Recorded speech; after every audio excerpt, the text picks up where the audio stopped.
안녕하세요. 제가 오늘 주일 예배 광고 때 말씀드린 것처럼 우리 성도들이 성경을 매일매일 읽어 나가는데 도움이 될 수 있도록 좀 성경의 어떤 맥을 잡아 드리는 그런 영상을 좀 만들겠다라고 했는데 이제 오늘부터 시작하려고 합니다. 매일매일 제가 올리게 될지 아니면 띄엄띄엄 올리게 될지 어쨌든 하루에 3장씩 읽는 성경인데 여러분들 어, 앞뒤 전후 문맥을 좀 잘 이해하고 또 꼭 알아야 될 내용들이 무엇인지 제가 좀 그 맥을 잘 잡아서 도움을 드리려고 합니다.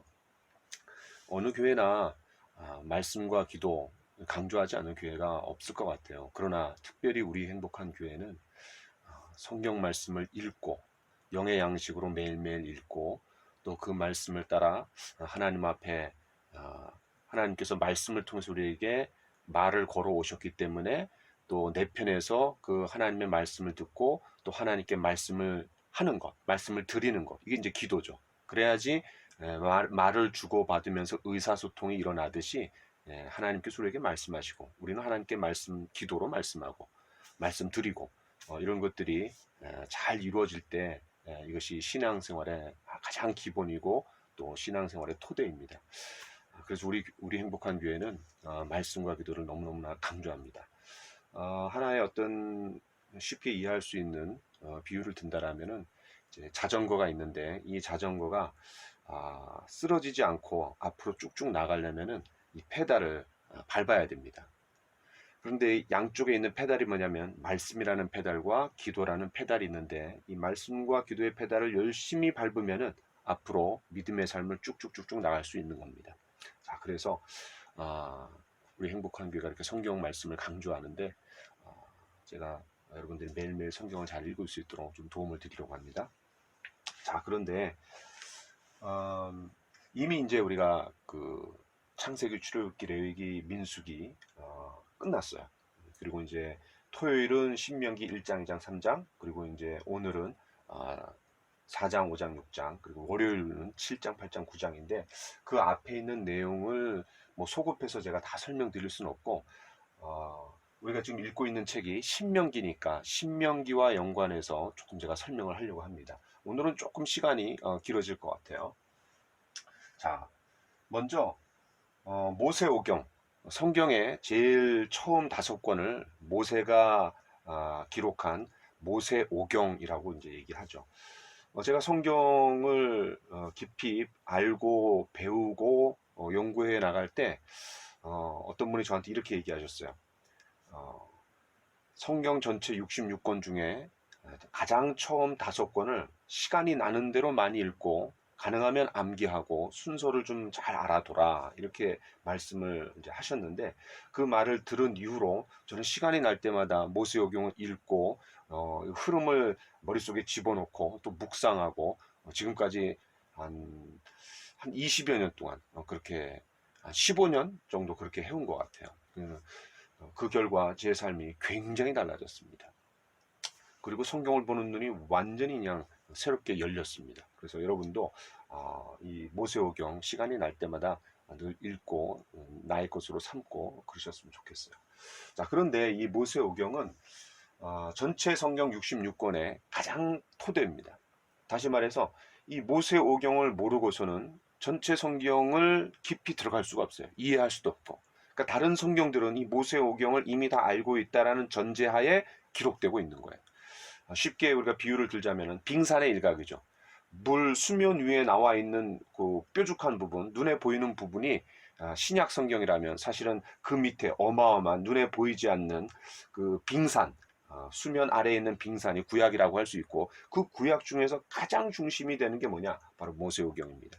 자, 그런데 이 모세오경, 성경의 처음 5권을 우리가 잘 이해하기 위해서는 이 5권의 책이 기록되게 된 그런 무대와 그러니까 지리죠, 지리. 모세오경이 기록되게 된 배경, 특별히 역사와 지리를 우리가 잘 이해할 때 성경을 이 5권을 이해할 수 있습니다. 간단하게 제가 한번 설명해 볼게요. 자, 여기 지중해입니다. 지중해. 자, 그 다음에 티그리스 유프라테스, 메소포타미아죠. 메소포타미아 문명.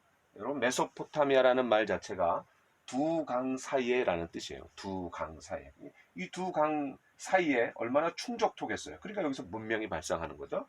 자, 그 다음에 이쪽에는 나일강 삼각주가 있고 이쪽이 이집트입니다. 이집트. 그 다음에 여기는 메소포타미아.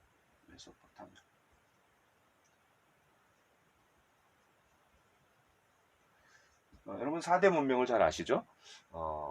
중국의 황하 문명, 그 다음에 인도의 인더스 문명, 그 다음에 메소포타미아 문명, 그 다음에 이집트 문명. 자, 그런데 이 네 개의 문명 중에 서로 두 개의 문명이 가장 가까이 붙어 있었어요. 그게 뭐냐면 메소포타미아 문명과 이집트 문명입니다. 그런데 이 두 문명 사이를 연결해주는 가교, 브릿지 역할을 하고 있었던 지역이 어디냐면 여기가 바로 여기 이스라엘이에요. 이스라엘. 그리고 이제 이집트를 조금 더 자세하게 그리면은 이렇게 됩니다. 여기가 이제 시내 반도고, 그 다음에가 홍해고, 그 다음에 이쪽이 다 사막입니다. 아라비아 반도입니다. 아라비아 사막. 그리고 이 메소포타미아와 이집트를 연결해주는 이런 무역로가 있는데, 요 지중해 해안길을 따라서 이렇게 형성이 되는 거죠. 근데 거기에 가장 중심에 자리 잡고 있는 곳이 어디냐? 바로 이스라엘입니다. 이스라엘. 자, 그런데 또 이스라엘은 세계의 중심이라고도 할 수 있어요. 센터예요. 자, 위로는 유럽이고, 옆으로는 아시아고, 그리고 밑으로는 아프리카입니다. 그러니까 이스라엘만큼 온 세계의 중심이 없어요. 그러니까 왜 하나님께서 이스라엘 백성들을 택하셔서 당신을 드러내 보여주시고, 그리고 구원자를 주시고 온 세상의 구원을 위해서 역할을 하셨는지를 우리가 이런 것만 봐도 우리가 잘 알 수 있는 거죠. 하나님 굉장히 경제적이신 분 같아요. 자, 그런데 이제 이거 뭐 자세하게 설명하려면 한도 끝도 없고요. 자, 그런데 이제 모세오경을 좀 생각해 보죠. 자, 모세오경. 이쪽에 갈대아 우르예요. 갈대아 우르. 여기서 이제 아브라함이 살았었죠. 근데 그 아브라함이 하나님의 명령을 받아갖고 어디로 와요? 이제 가나안 땅에 오는 거죠. 자, 그 다음에 이 가나안 땅에 왔던 아브라함, 이삭, 야곱 때 어떻게 되죠? 요셉의 이집트에 팔리고, 그 다음에 그 기근을 만났을 때 야곱과 그 형제들이 요셉이 있는 이집트로 들어오죠. 자, 그래서 이제 이렇게 들어와요.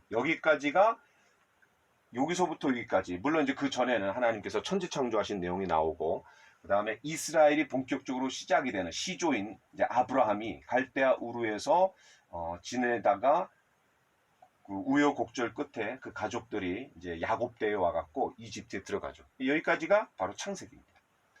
그 다음에 출애굽기는 뭐냐면, 여기서 처음에는 요셉 때문에 환대를 받았지만 요셉이 죽은 이후에는 이제 요셉을 알지 못하는 새 왕이 나타나갖고 이제 점점 많이 불어나니까 위기의식을 느끼고 이스라엘 백성들을 이제 노예로 전락시켜갖고 이제 학대하고, 심지어는 뭐 인종 청소도 이루어지고, 그래서 이런 과정들이 있어요. 그러다가 하나님께서 한 430년 동안 이집트에서 지내던 400여 년 이상 동안 이집트에서 종살이하던 이스라엘 백성들을 이제 구출해 내시는 거예요. 그걸 뭐라 그래요? 우리가 출애굽기라고 하죠. 애굽에서 탈출한 이야기, 출애굽기. 자, 그래서 여기서 탈출해 갖고 어디로 탈출하죠? 네, 우리가 그 성경 말씀, 또 제가 해안길, 또 홍해 광야길, 또 땅의 길, 블레셋 사람의 땅의 길, 뭐 이런 설교도 제가 이제 여러 번 했는데, 이쪽으로 인도하시지 않고 홍해 바다를 건너갔고 시내반도 맨 끝에 여기에 시내산이 있어요.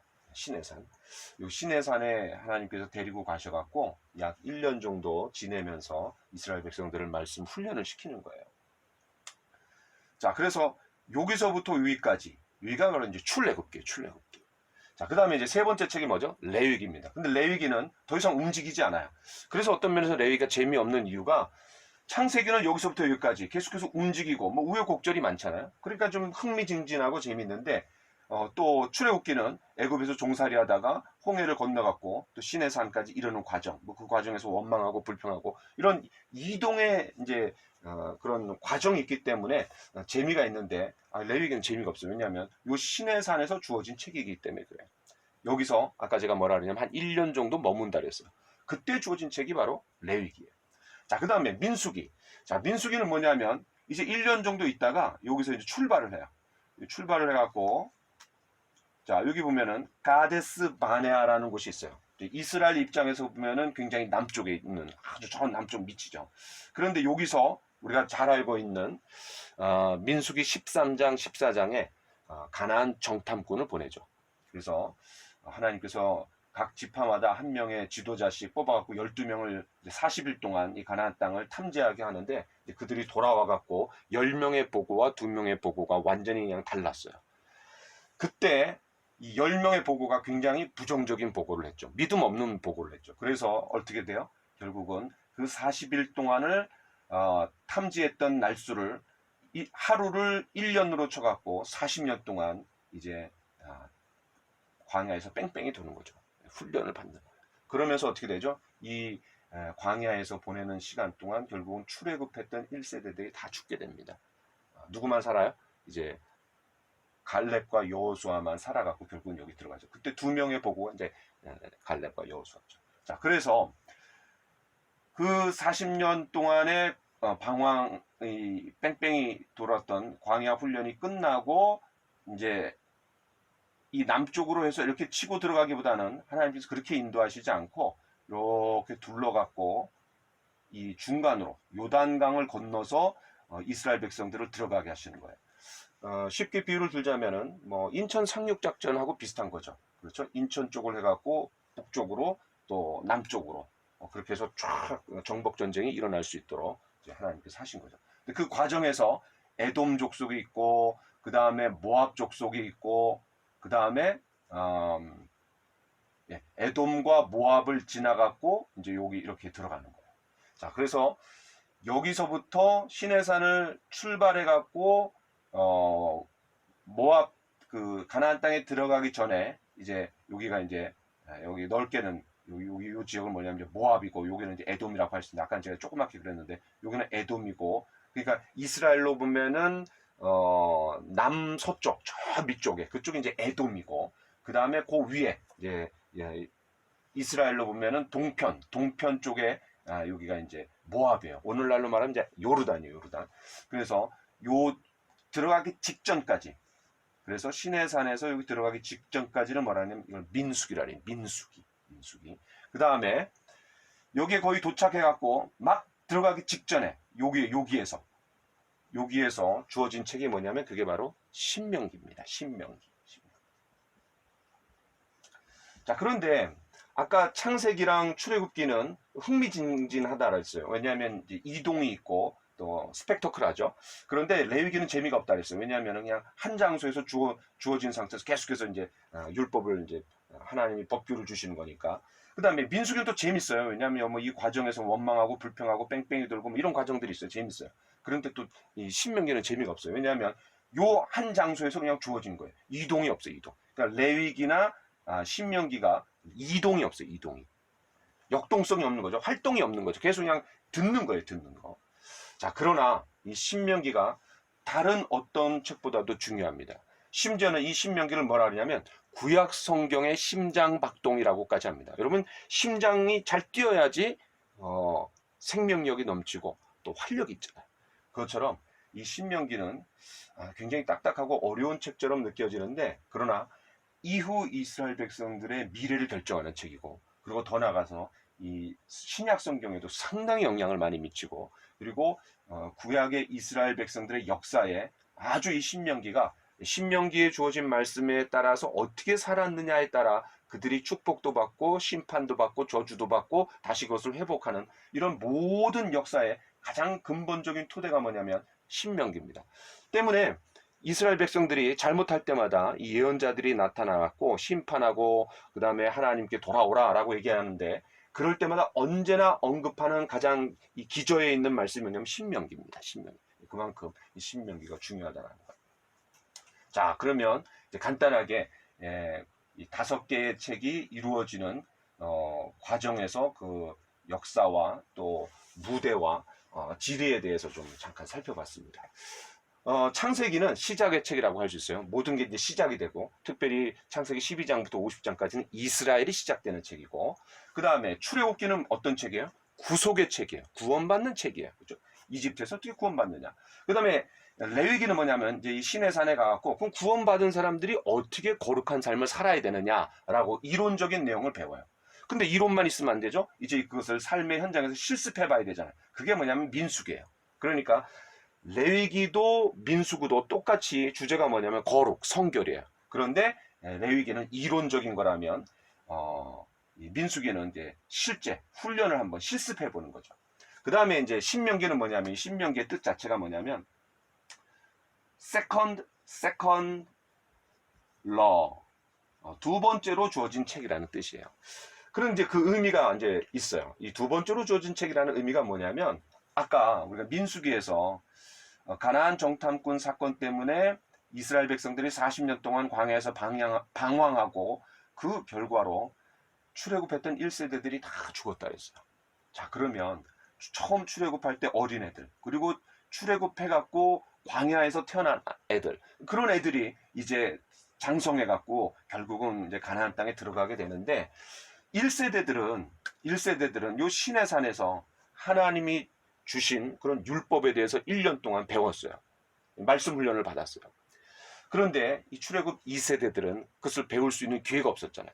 그러니까 요때 주어진 법을 여기에서 리바이벌 하는 거예요. 다시 여기에서 가나안 땅에 들어가기 전에 이스라엘 백성들에게, 다시 말해서 출애굽했던 2세대들에게 하나님께서 율법을 다시 폭넓게 그리고 자세하게 그리고 들어가기 직전에 알려주시는 책, 두 번째로 주어진 책이다. 그래서 신명기라 그래요. 자, 또 하나는 우리가 이제 이 모세오경을 이해할 때 반드시 알고 있어야 되는 게 뭐냐면, 자, 나라가 이루어지려면 국가가 이루어지려면 세 개가 있어야 돼요. 뭐죠? 국토, 그 다음에 국민, 그 다음에 국권 또는 주권이라고 얘기할 수 있어요. 자, 그래서 창세기에서 줄기차게 얘기하고 있는 게 뭐냐면 땅과 자손에 대한 언약을 아브라함과 맺으시고 또 이삭에게 전수해 주시고 또 야곱에게도 전수해 주시고 그 결과 이제 출애굽 이집트에서 그런 한 나라를 이룰 수 있을 만큼의 사람들로 불어나는 그런 이야기가 이제 출애굽기죠. 그래서 이 국민에 대한 왜냐하면 여기 가서 한 나라를 이루어야 돼요. 하나님의 관심이 뭐냐면 온 세상을 향해, 온 세상의 죄와 하나님께 대한 그 불의로 완전히 타락해 있는데 그래도 이스라엘은 하나의 온 세상을 향해서 대한 공동체를 하나님이 만들기를 원하셨어요. 대한 공동체. 또 다른 말로는 대조사회. 너무나 타락한 이 세상에 그래도 정말 하나님이 바라시고 원하시는 그런 성경적인 그런 공동체를 하나 탁 박아놓고 영향력을 미치기를 원하셨어요. 왜? 온 세상의 가운데가 바로 요 이스라엘이라고 했잖아요. 자, 그런데 그런 한 나라를 이루기를 원하시는 거예요. 그러니까 창세기, 출애굽기, 레위기, 민수기, 신명기 이 5권의 책은 뭐를 지향하고 있냐면 이 메소포타미아와 이집트 문명을 연결해주는 이 가교 역할, 온 세상의 센터가 되는 이 중심에다가 하나님이 하나의 대한공동체, 그리고 대조사회, 세상에 한번 보라 이거예요. 그리고 그 하나님의 백성이 어떻게 사는지 보라 이거예요. 그리고 거기에 매력을 느끼고 관심을 갖고 거기 끌려오다 보면 하나님의 백성이 점점 더 커져나가는 거예요.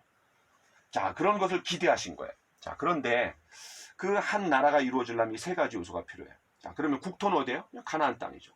자, 국민은 뭐예요? 이스라엘 백성인데 이스라엘 백성들이 어디에서 형성되는 거예요? 특별히 요 이집트에서. 이집트라는 우산 아래에서 보호되면서, 왜냐면 최대 문명이기 때문에 다른 어떤 곳보다도 안전하고 그리고 여기서 기하급수적으로 한 나라를 이룰 수 있을 만큼의 인구로 불어나는 거예요. 자, 그럼 마지막 세 번째, 한 나라가 이루어지는 뭐가 필요해요? 국권이에요, 국권. 근데 이 국권은 뭘로 표현되냐면 헌법. 헌법이 있고 그 헌법대로 보장이 되고 그 헌법대로 그 질서가 잡혀 있느냐, 이 헌법이 유효하냐, 그거에 따라서 나라가 독립국가냐 아니면은 또 어디에 어느 나라에 이제 종속된 국가냐가 결정되는 거죠. 자, 그래서 이 헌법이 주어진 곳이 어디예요? 자, 여기 시내산이죠. 왜? 여기서 하나님이 십계명을 중심으로 해갖고 하나님의 율법을 주세요. 자, 그 다음에 이 십계명을 또 한 번 주시는 거죠.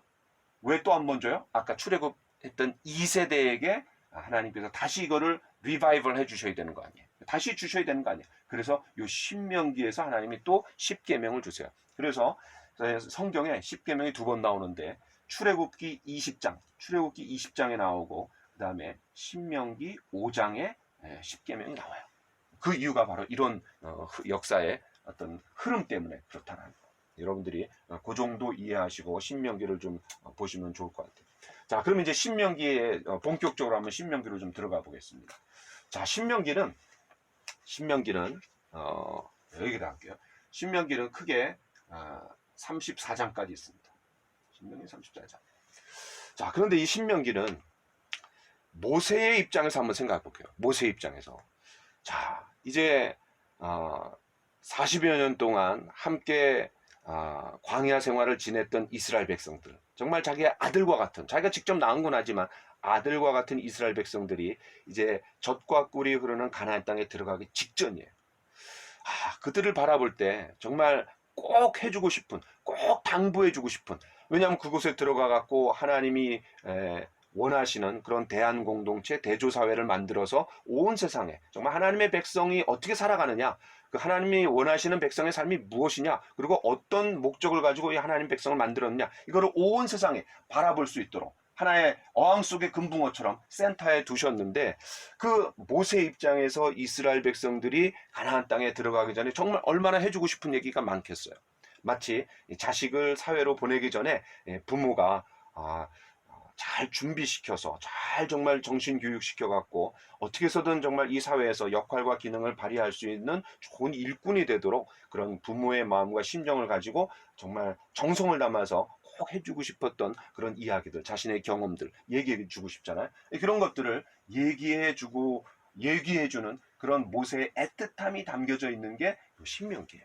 신명기를 너무 딱딱하고 어렵고 율법적인 내용이라고만 생각하시지 마시고 모세의 심정을 좀 생각해 보면 모세가 정말 해주고 싶었던, 꼭 해주고 싶었던 얘기. 또 모세는 여기 들어갈 수 없었잖아요. 그렇기 때문에 하나의 유언, 그리고 실제 이제 모세가 죽잖아요. 34장에서. 그래서 모세의 유언이라고도 할 수 있고, 모세가 출애굽해서 가나안 땅으로 들어가기 직전에 있는 이제 새로운 나라를 이룰 이스라엘 백성들에게 정말 꼭 해주고 싶은 어떤 그런 이야기, 또 그런 교육, 훈련, 꼭 강조해주고 싶은 그런 내용들을 우리가 신명기라고 이해하면 좀 좋을 것 같아요. 또 이스라엘 백성들 입장에서는 이제 조금 있으면은 자기의 부모 세대들은 뭐 광야에서 다 죽었지만 이제 자기들은 잘 훈련받고, 그동안 얼마나 훈련을 많이 받았어요. 힘든 훈련이 다 끝나고 이제 가나안 땅, 젖과 꿀이 흐르는 가나안 땅으로 들어가기만 하면 되는데, 들어가는 어떤 설렘과 기대감이 있지만 그러나 또 두려움도 있을 것 같아요. 또 그래서 어떻게 가서 우리가 잘 정말 하나님 원하시는 국가를 잘 세워볼 것인가, 잘 귀담아 또 들어야 되잖아요. 그래서 그런 내용들을 담고 있는 게 신명기예요.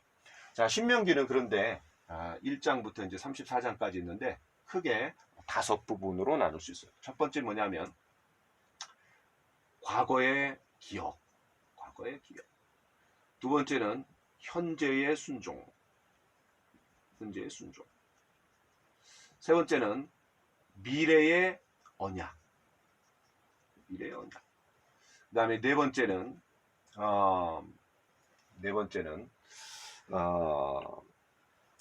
모세의 축복. 그 다음에 5번째는 모세의 죽음이라고 얘기할 수 있어요. 모세의 죽음. 자, 그러면 여기서 이제 독특한 거는 여러분 뭐 눈치채셨겠지만 과거, 현재, 미래 이렇게 돼 있는 거죠. 자, 그런데 이 과거의 기억은 1장부터 4장까지입니다. 1장부터 4장. 그 다음에 현재의 순종은 5장부터 28장까지입니다. 자, 그 다음에 미래 언약은 29장부터 32장까지. 그다음 모세의 축복은 33장. 그 다음에 모세의 죽음은 34장. 자, 이렇게 흐름이 이제 되어 있어요. 이제 무슨 말이냐면, 가나안 땅에 들어가기 전에 출애굽했던 2세대들이 이제 이 나라를 이룰 역군으로 준비되고 있는데, 그들에게 뭐를 강조해요? 과거에 아팠던 기억들을 다시 상기시키는 거예요. 너희들의 아버지 세대가 왜 광야에서 그냥 훈련받다가 결국은 죽고 가나안 땅에 들어가지 못했느냐, 이런 과거의 아픈 추억, 또 과거의 영광의 기억, 이거를 이제 상기시켜 주는 거예요. 그래서 요 1장부터 4장까지 어떤 내용이 전개되냐면, 이제 출애굽기 18장에 시내산에 도착해 갖고 하나님께서 이스라엘 백성들의 조직을 이제 세우세요. 사람들 지도자를 이제 세워갖고 3명 중에 1명, 또 10명 중에 1명, 50명 중에 1명, 이런 사람들 뭐라 그래요? 10명 중에 1명의 리더는 10부장, 또 50명 중에 1명은 50부장, 100부장, 1000부장, 이렇게 이제 조직과 행정을 이제 갖추죠. 그런 이야기부터 시작해서 가장 여기에 이제 과거의 기억 중에 뼈아픈 얘기가 뭐예요? 당연히 민수기 13장, 14장에 왜 이스라엘 백성들이 뺑뺑이 돌았는지, 왜 광야에서 40년 동안 고통을 지내야 했는지, 그거를 다시 한번 상기시켜 주면서 너희는 그렇게 하지 말라는 거죠. 이런 내용들이 담겨 있고, 또 하나 민수기 22장에 가면 21장이 놋뱀 사건이에요. 놋뱀 사건이 지나고, 그리고 이스라엘 백성들이 경험하는 게 뭐냐면 이 남쪽에서 이 둘러갖고 이제 이 모압 평지를 통해서 요단강을 건너서 이제 허리를 치고 들어가는데, 이 돌아가는 데 있어서 요 지점에 아주 막강한 군대가 있었어요. 그게 뭐냐면은 아모리 왕 시혼, 그리고 바산 왕 옥이에요. 그러니까 아모리 족속과 바산 족속이 있었는데 아주 강대한 족속이었는데, 하나님께서 이스라엘 백성들로 하여금 그들을 이기게 하세요. 그때의 승리의 영광의 기억을 다시 한번 상기시켜 주는 거예요. 왜? 들어가갖고 이제 전투가 일어나는데, 내가 너희들과 함께 해갖고 너희들 앞서 나가갖고 내가 승리하게 해줬던 것처럼 그런 과거의 그런 영광을 기억하고 너희들이 앞으로 나아가라 라는 거죠.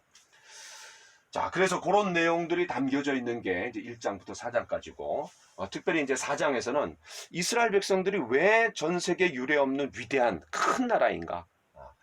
그 이유는 뭐냐면 하나님의 율법을 받은 백성이기 때문에 그래요. 율법이 주어졌기 때문에, 다시 말해서 하나님의 법이 주어졌기 때문에 그 법대로 살아간다라면 차원 높은 삶, 세상의 다른 어떤 민족하고도 다른 그런 차원 높은 삶으로 살아갈 수 있기 때문에 세상 사람들이 볼 때는 너무나 지혜롭고 너무나 탁월하고 너무나 훌륭한 민족이다. 그리고 하나님 그런 율법만 주셨을 뿐만 아니라 이제 하나님께서 그들이 기도할 때마다 가까이 다가가 주시겠다라는 거예요. 세상에 그런 민족이 어딨냐 이거예요. 그러면서 이스라엘 백성들이 이 과거의 기억, 시내산에 도착하기 전에 행정 조직을 갖춘 것, 그 다음에 가나안 땅 정탐꾼 이야기, 그 다음에 바산왕 아모리 왕 시온, 그 다음에 바산 왕 옥을 쳐서 이긴 이야기, 그런 이야기, 그 다음에 하나님께서 율법을 주셨고 율법으로 말미암아 이스라엘 백성들이 아주 위대한 민족이 될 수 있는 이미 준비가 다 되어 있다. 이런 내용들을 이제 얘기하는 게 이제 과거의 기억.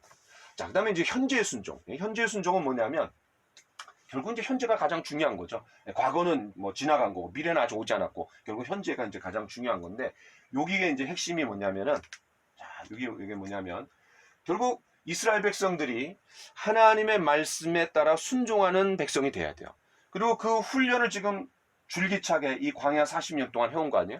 광야 기간 동안에 결국은 한마디로 얘기하면 하나님의 말씀을 따라 순종하는 삶이에요. 자, 그런데 그런 하나님의 말씀의 가장 핵심이 뭐예요? 이 10계명이에요. 10계명. 이 10계명이 모든 율법의 가장 모법이에요. 모법, 엄마법, 가장 토대예요. 자, 그런데 그래서 이 5장에 바로 10계명이 나옵니다. 5장. 자, 그 다음에 6장. 6장에는 자, 6장부터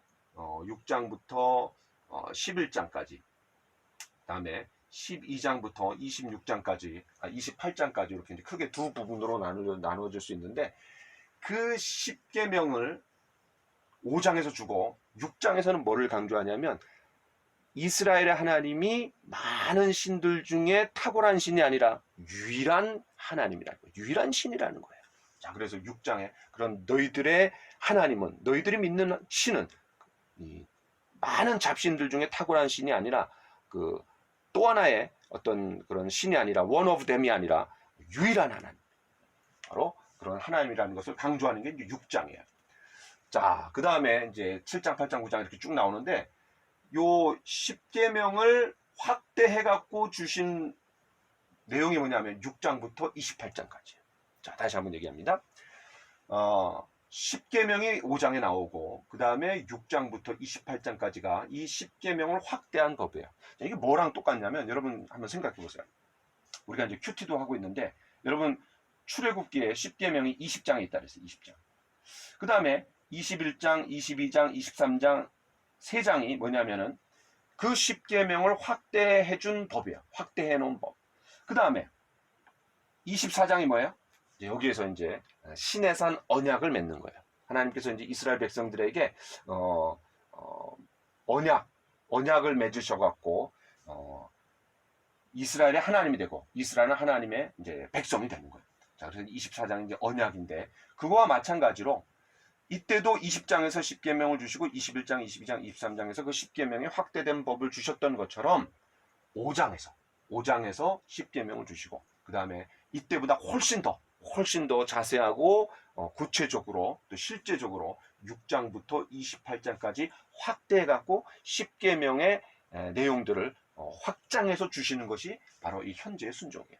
자, 그러면 이제 10계명을 주셨으니까 여기 확대해서 주셨으니까 그 다음에 그 출애굽기에서 언약을 맺었죠? 그러니까 뭐예요? 29장에 언약을 맺는 거예요. 근데 이 언약은 여기서는 시내산 언약이고 여기서는 모압의 언약이에요. 모압 언약이라. 모압. 왜? 모압 땅에서 주어진 법이고 그리고 모압 땅에서 맺어진 언약이기 때문에. 그러니까 너희가 잘해라. 내가 말씀한 대로 잘 하면은 내가 축복도 주고 또 잘못하면 저주도 회초리 때리고 책망하고 또 그 결과 이제 다른 나라로 포로로 잡혀가게 하겠다. 뭐 이런 내용들이 담겨 있는 게 이제 모압 언약이에요. 그래서 여러분 두 가지 언약을 기억해야 돼요. 출애굽기 20장, 21장, 22장, 23장에서 24장에서 시내산 언약. 그 다음에 이것이 더 확대된 게 모압 언약. 그러니까 시내산 언약을 갱신해 갖고 다시 한번 얘기한 게 모압 언약이다. 이렇게 여러분 이해하시면 좋을 것 같아요. 자, 그래서 요 현재의 순종은 5장부터 28장까지 내용이 10계명과 그 10계명이 확대된 법이다. 여러분 이렇게 이해하시면 좋을 것 같아요. 자, 그런데 여기서 조금 더 이제 그럼 10계명이 어떻게 확대됐느냐? 자, 이런 것들을 조금 이제 살펴보려고 그러는데 먼저 12장부터 자, 6장부터 11장까지는 10계명의 1계명과 2계명이 주로 강조돼요. 10계명에서 1계명과 2계명. 그러니까 1계명이 뭐예요? 나 외에 다른 신을 두지 말아라. 2계명이 뭐예요? 우상을 만들지 말아라. 주로 여기 왜냐면 유일신을 강조했기 때문에 줄기차게 나머지 10개의 계명으로 구체적으로 들어가기 전에 첫 번째와 두 번째 계명을 집중해갖고 6장부터 11장에 걸쳐서 강조하는 거예요. 자, 그 다음에 12장, 그 다음에 13장. 12장부터 13장까지는 여러분 요거 이제 잘 들어놓으셔야 돼요. 12장부터 13장까지는 1계명부터 3계명까지의 내용을 좀 중심으로 좀 더 이거를 확장시키는 거예요.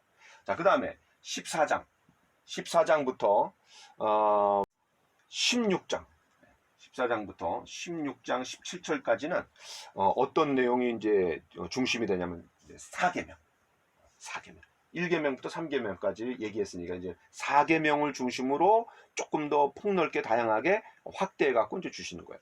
자, 그 다음에 16장 18절부터 18장 22절 18장 22절까지 이제 제 5계명과 연관해서 5계명이 뭐예요? 부모를 공경하라. 5계명과 연관해서 쭉 더 확장되는 거예요. 자, 그 다음에 19장 19장부터 21장 9절까지 21장 9절까지는 어떤 내용이 전개되냐면은 6계명이 뭐죠? 살인하지 말라. 또 8계명, 도적질하지 말라. 또 10계명, 10계명 탐심을 품지 말아라. 구계명, 거짓 증언하지 말아라. 그런 내용들이 주로 전개되는 게 요 19장, 20장, 21장. 그러니까 6계명, 그 다음에 8계명, 9계명, 10계명. 자, 그 다음에 너무 좁아갖고 이제 막 뒤섞이는데, 자, 21장 13절부터 21장 13절부터 30절까지 21장 13절부터 30절까지는 어떤 내용이냐면 7계명. 7계명 뭐죠? 도적질하지 말라. 도둑질하지 말라. 그런 내용을 좀 더 확대해 놓은 거고, 그 다음에 23장부터 23장 어디다 써야 되죠? 23장부터 26장까지는 8계명, 그 다음에 10계명, 8계명, 10계명. 그걸 위주로 이제 설명하는 거예요. 그러니까 이제 이렇게 이해하면 돼요. 어쨌든 이 현재의 순종은 뭐냐면 10계명을 중심으로 한 건데, 그 10계명의 1계명부터 10계명까지의 내용을 조금 더 구체화하고 확장시켜서 이스라엘 백성들로 하여금 실제 삶 가운데 다양한 그런 삶의 어떤 경우들이 있는데, 사례들이 있는데, 거기에 이거를 적용해 갖고 확장시킨 법이다. 10계명과 연관해서 주어진 내용들이 현재의 순종이다. 이렇게 이해하시면 좋을 것 같아요. 자, 그 다음에 이제 미래 언약은 다 10계명이 주어졌기 때문에 이 하나님이 주신 율법대로 살아라. 이렇게 살아야지 가나안 땅에 들어가 갖고 내가 원하는 대한 공동체, 대조 사회를 이룰 수 있다.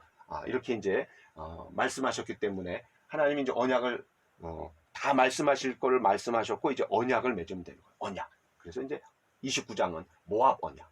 그다음에 30장은 요 모압 언약 앞에서 이제 어떤 내용이 나오냐면, 너희들이 이렇게 하면은 복 받고 또 이렇게 하지 못하면은 저주 받는다. 이런 내용이 나와요. 근데 그 저주 중에 하나가 뭐냐면 포로로 잡혀간다는 거예요. 다른 외국 나라에 포로로 잡혀가요. 근데 그 포로로 잡혀간 곳에서 너희들이 돌이키고 마음을 돌이키고 회개하면 내가 너희들을 다시 회복시켜 주겠다. 그리고 너희를 축복해 주겠다. 이런 내용들이 담겨 있는 게 30장이에요. 자, 그럼 31장이 뭐예요? 이제 할 얘기 다 했어요. 그럼 어떻게 해요? 모세가 여호수아를 후계자로 세우는 내용이 바로 31장이에요. 자, 그 다음에 32장은 뭐예요? 자, 이 32장이 참 재밌는데, 이 32장이 모세가 이제 노래하는 거예요. 모세의 노래라요. 모세의 노래. 자, 그래서 모세가 노래 한 소절 하고, 그 다음에 이제 33장이 뭐냐면은, 모세가 직접 이스라엘 백성들을 낳진 않았지만 마치 창세기 49장 창세기 49장에 야곱이 12아들에게 축복하는 것처럼 모세가 이 12지파를 축복하는 거예요. 그런데 자기가 직접 낳지 않았어요. 그러나 마치 자기가 낳은 것처럼 그들을 한 지파씩 품으면서 축복해줘요. 왜? 지지고 볶고하면서 40년 동안 얼마나 힘들었어요. 그래서 마치 아들처럼 여기면서 축복해줘요. 그리고 마지막에 34장에서 모세가 이제 느보산에 올라가고 기력이 쇠하지 않았는데, 결국 하나님께서 무리바 사건에서 그냥 거룩을 드러내지 않아갖고 결국 모세도 들어가지 못하게 되잖아요. 지도자에게 엄격한 잣대를 들이대시는 거죠. 어쨌든 모세가 여기서 이제 충분히 활력이 있고 기력이 아직 쇠하지 않았는데도 불구하고 하나님 데려가시는 거예요. 그래서 모세가 죽고 그러면서 이 신명기가 이제 마무리가 되는 겁니다. 자, 어쨌든 이 신명기 전체가 하나님께서 두 번째로 주어진 책이다. 왜 두 번째로 주어졌느냐? 출애굽 1세대들이 시내산에서 하나님의 법을 받았는데 다 이 광야 훈련 가운데 죽었기 때문에 출애굽했던 2세대들이 가나안 땅에 들어가기 직전에 다시 시내산에서 하나님이 주셨던 법을 확대해 갖고 또 자세하게 들어가기 직전에 받은 법이다. 그래서 신명기 두 번째로 주어진 책이다. 이런 흐름을 여러분 이해하시면 좋을 것 같고, 이제 내일 우리가 읽어야 될 책이 7장, 8장, 9장인데 그 7장, 8장, 9장이 여기 6장부터 28장까지 10계명이 확대된 거라 그랬잖아요. 그런데 특별히 6장부터 11장까지는 1계명과 2계명에 초점을 맞춰갖고 그거를 강조하는 계명이기 때문에 여러분들이 7장, 8장, 9장 내일 읽으실 때 그거를 염두에 두고 읽으시면 도움이 많이 될 겁니다. 자, 그럼 오늘 여기까지 하고 또 이후에 제가 또 여러분들이 성경을 읽어나가는데 도움이 될 수 있도록 그 맥을 잡아 드리도록 하겠습니다. 지금 벌써 거의 40분 정도 제가 얘기했고, 제가 이거 지금 찍은 시간이 밤 12시에서 1시, 지금 거의 1시가 다 돼갑니다. 여러분들에게 도움을 드리려고 제가 좀 애를 썼는데, 하여튼 꼭 여러분 성경을 읽어 나가는데 하나의 징검다리가 되고 이정표가 되고 또 맥을 잡아주는 그런 시간이 되기를 원합니다. 여러분 질문 있으면 언제든지 저한테 연락하시고 카톡에 남겨주셔도 좋습니다. 좋은 밤 되세요.